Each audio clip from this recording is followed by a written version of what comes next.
Hello, and welcome again to A Fool in the Woods. No, Mr. McCormick teaching ecology. You can see it's fall, it's autumn, right? And we do call it fall, and the reason I said it was fall was for in this area of the world. We're dealing with a deciduous forest, and you can see the leaf fall. And every species actually turns a different color, and we'll explain that in a second too. Well, we'll explain the colors in a second. This is striped maple. It's a young one, pretty tree. Green bark as well. But anyway, that's when they're young. And you can see all of the leaf fall on the ground.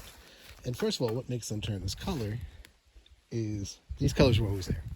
These pigments are always there, just hidden by photosynthetic pigments that are green, that we have chlorophyll A and chlorophyll B, which are green, which are going to not be necessary at a time of year when there's not enough light to produce enough food to make it worthwhile to energetically keep these leaves when you can't make the food from them.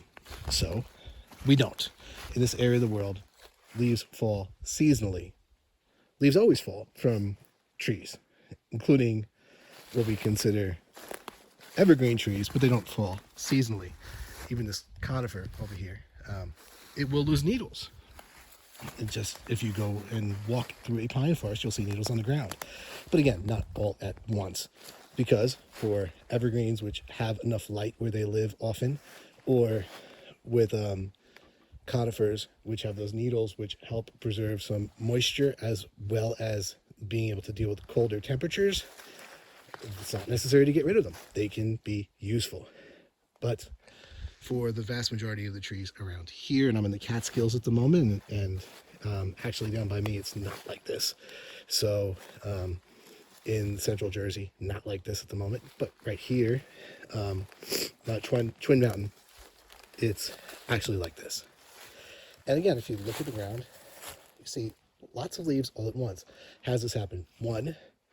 The one cue is daylight, the amount of hours there are, and that's the most important cue actually for leaf abscission. That's what it's called when you drop the leaves, right? In a seasonal fashion. Not enough daylight, they start to drop. Also temperature. So with global climate change, you can imagine that may change the timing of leaf fall. And there are plant hormones that are involved in this process. Let's just say that. And it's not the one that closely matches abscission that leads to this abscission. In fact, it's ethylene, which is also what is useful for the mass ripening of fruit all at once. And if you leave your fruit in a plastic bag in the fridge and it starts to spoil, that's actually what's happening. One fruit triggers the other and they all go at once. Well, it happens like that with the leaves too, to some extent, and they fall off.